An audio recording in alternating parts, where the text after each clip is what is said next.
Olá, estudante do 8º ano do ensino fundamental.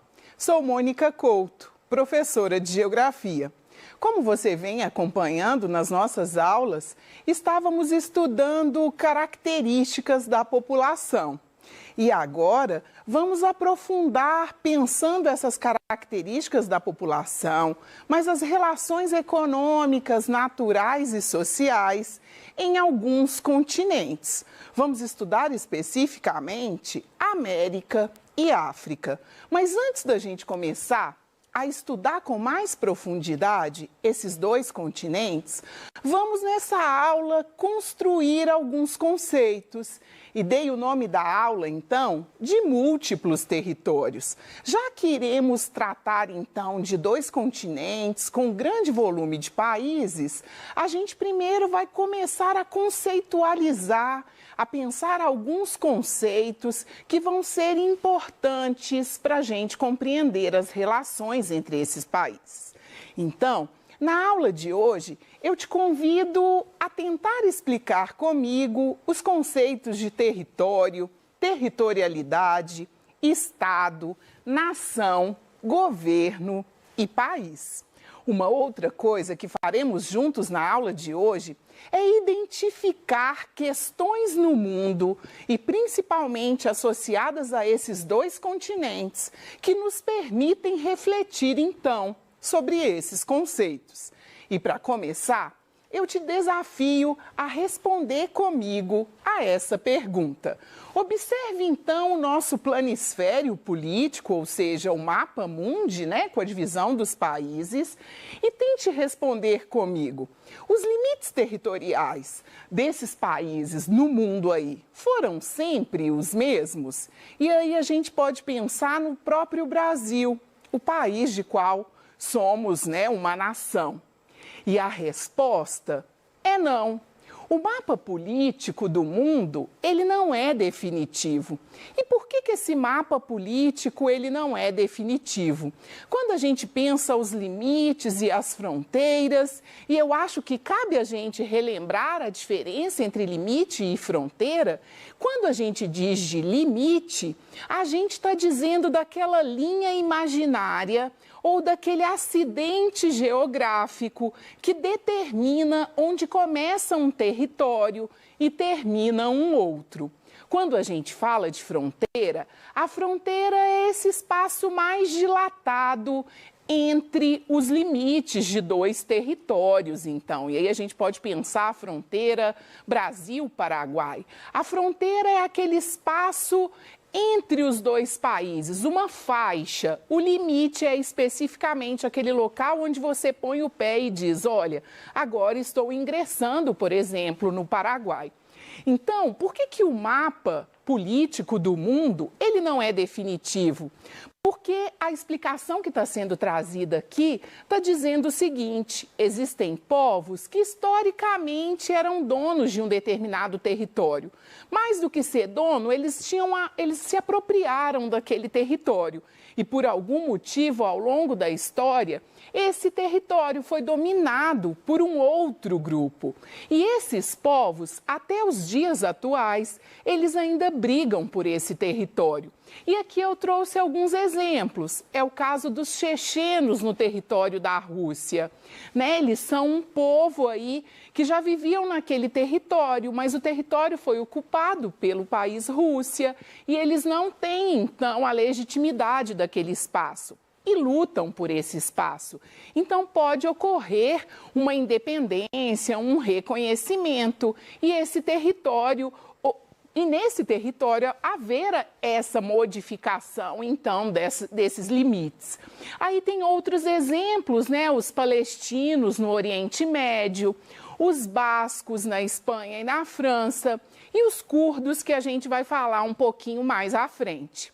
E aí, como a gente vai conversar nas nossas próximas aulas, mais especificamente sobre a América e África, eu trouxe um exemplo, então, da expansão desses limites ou da redução desses limites, expansão para os países que anexaram o território da Bolívia, redução dos limites do país Bolívia porque perdeu o território.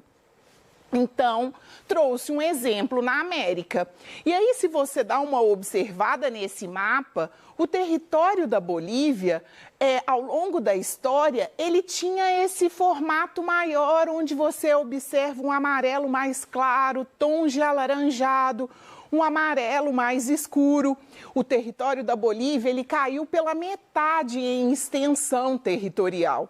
E aí eu vou chamar a sua atenção para dois motivos. Alguns motivos foram guerras e outros motivos foram acordos. E aí eu chamo a sua atenção para o acordo que o Brasil firmou em 1903, então, com a Bolívia.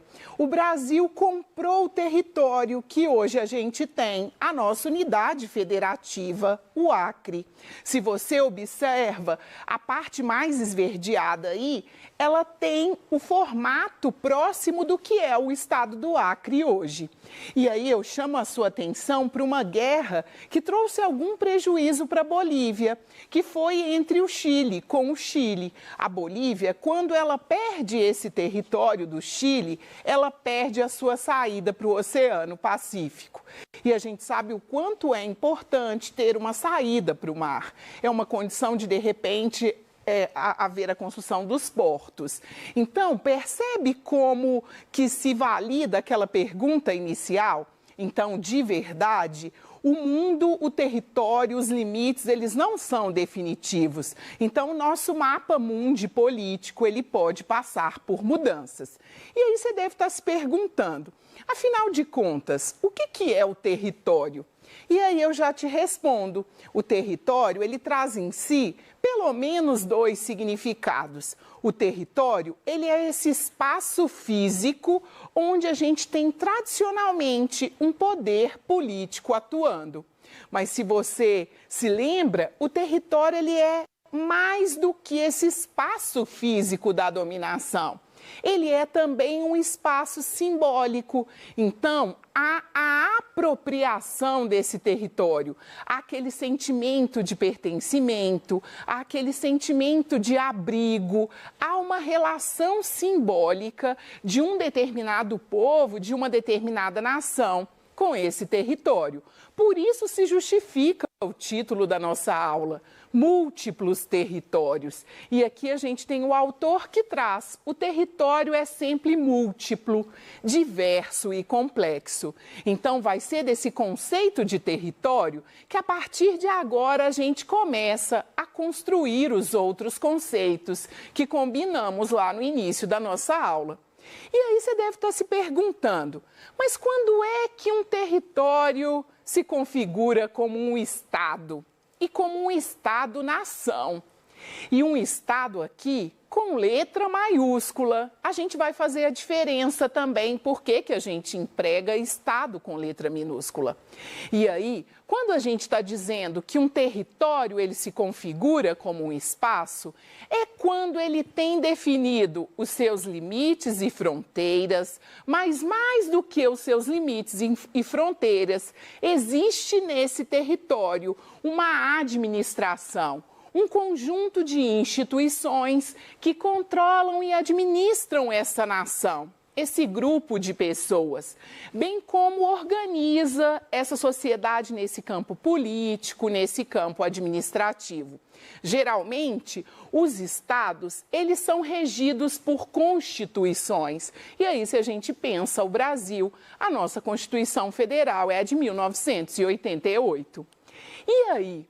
E um estado, nele existe apenas uma nação? Se eu te disse que o estado é essa instituição que controla, que administra politicamente um grupo de pessoas, uma nação, será que todos os estados, eles possuem apenas uma nação? E aí vai a resposta. A resposta é sim, geralmente um único estado, ele não possui apenas uma nação. Você vai encontrar em diferentes estados nações distintas. E o que é uma nação? É um grupo de pessoas que, acreditando, possuindo uma identidade, e o que é uma identidade? É o reconhecimento que aquele grupo tem das crenças, dos valores, da língua, das tradições e dos costumes. Então, quando a gente fala de uma nação, a gente está dizendo de uma identidade que um grupo de pessoas assim se reconhece. Aqui, então, é o momento da gente repensar os curdos, que são aquele povo que a gente disse lá no início, que é uma população que ocupa um território de mais do que um estado. Então, os povos curdos, eles ocupam parte do território do Irã, da Armênia, do Iraque, da Síria. Então, eles são uma nação, um grupo de pessoas que tem uma crença religiosa, tem uma língua, eles chegam a ter símbolos nacionais. Os curdos, eles possuem bandeira, mas eles não têm legitimado o seu território. Os países dos quais eles ocupam parte do território não os reconhecem enquanto Estado. Então, embora eles tenham uma organização, tenham costumes, eles não representam um Estado, mas sim configuram uma nação. Uma nação que vive em constante conflito com esses países do qual fazem parte, né, o seu território, ocupam o seu território, em busca dessa independência e desse reconhecimento enquanto Estado. E aí você deve ter ficado meio na dúvida, né? Estado é a mesma coisa que governo? Não, Estado não é a mesma coisa que governo. Mas o que o governo representa, então, quando a gente pensa o Estado? O governo, ao contrário do Estado, o Estado, ele é inalterado, ele é um espaço onde essa administração, é claro que a legislação, essa Constituição pode ser adequada, mas o governo, principalmente nas democracias, em países democráticos, o governo ele tem uma função passageira. Ele chega para fazer a administração executiva, ou seja, administrar os interesses públicos do povo que os elegeu, mas ele tem uma temporalidade que é diferente da temporalidade do Estado brasileiro, por exemplo, do Estado norte-americano. Então, a Constituição do Estado, ela permanece enquanto os governos, caso não sejam reeleitos, eles têm um tempo, e mesmo sendo reeleitos, eles têm esse tempo aí de permanência. Então, o governo vai ser esse exercício do poder nesse território, né? E é o órgão do poder executivo. Então, é o órgão que administra os interesses desse povo, dessa nação. E aí você deve estar se perguntando, ela ora fala país, ela ora fala Estado, né? Como então a gente consegue definir país? E aí, alguns autores ousam dizer que país e Estado podem ser considerados como sinônimo, mas como toda regra tem exceção, no caso do país acontece quando a gente pensa o Reino Unido. Porque se eu chamo o Brasil de Estado ou de país, Estado-nação, com letra maiúscula, tudo bem, o país e o Estado, eles têm a mesma conformação territorial. Mas quando a gente tenta chamar, por exemplo, o Reino Unido de Estado e país, a nossa regra já cai por terra, porque o Reino Unido ele é um Estado quando a gente pensa aquele grupo de países que os compõem. Então, é só por isso que a gente não vai tratar, então, como um sinônimo. E o país, então, ele tem uma característica, ele considera uma característica física também. É uma área geográfica. É uma área geográfica que tem limites, aí acaba se aproximando do Estado, além de uma identidade política independente, que possui governo, administração, leis, né, e leis e forças de segurança para uma determinada população. Então, muitas das vezes a gente vai tratar como sinônimo. Mas lembra então que ficou aquela questãozinha lá, que nem sempre a gente vai poder dizer que todas as vezes o Estado corresponde ao país. Mas na maioria das vezes isso acontece. Aqui é só para você já se aproximar, né, do mapa do continente africano, um continente que a gente vai estudar então nas nossas próximas aulas de geografia.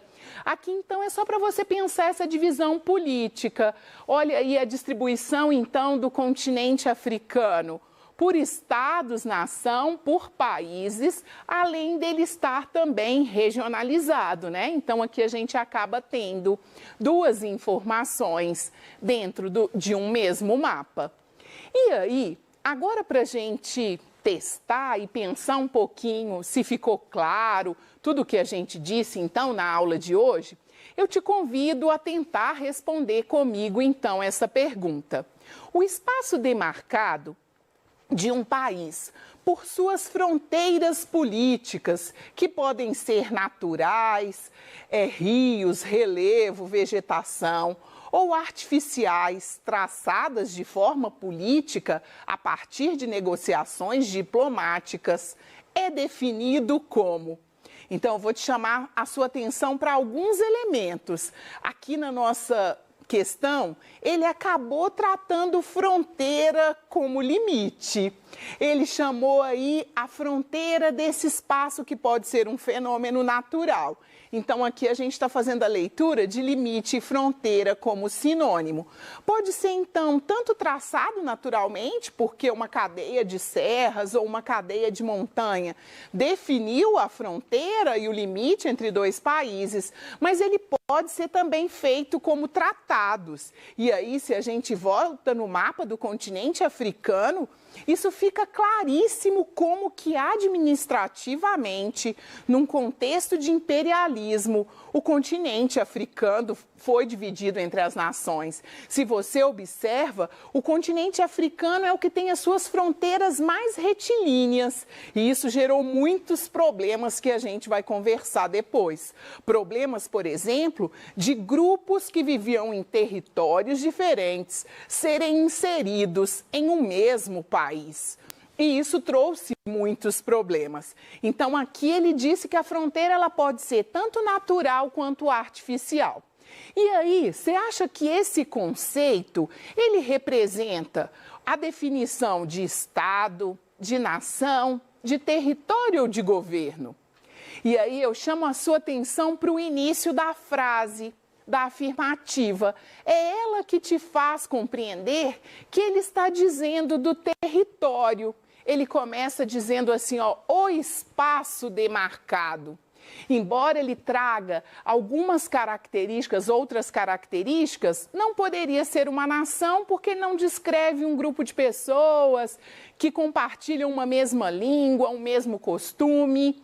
Não poderia ser o Estado porque ele não trouxe as questões administrativas, ele trouxe só a ideia dos limites e das fronteiras. E não poderia ser o governo porque ele não faz uma menção direta a alguém administrando esse espaço. Então, a nossa resposta aqui, letra C, território. E aí, vamos então já caminhando para o fim da nossa aula, relembrar o que conversamos hoje? Então, na aula de hoje, a gente conversou e descobriu que um mesmo Estado pode abrigar diferentes nações. E aí, aqui na revisão, eu trouxe um exemplo para você. No Canadá, por exemplo, temos nação de origem inglesa e nação de origem francesa vivendo dentro de um mesmo Estado. A gente viu que governo é diferente de Estado, porque o governo ele tem um prazo de vivenciar esse poder sobre esse Estado. E o Estado, ele permanece inalterado, ou seja, ele tem uma conformação e uma organização que está para além daquela pessoa que foi escolhida, né, nos países democráticos para dirigirem esse território. E a gente disse também, né, retomando, que tanto um Estado pode ter várias nações, quanto várias nações, como os curdos, podem estar distribuídos em vários estados, como a gente viu. Então, eu te convido a, nesse momento, ficar em casa, compartilhar o seu aprendizado, nos mandar as suas dúvidas e até a próxima aula.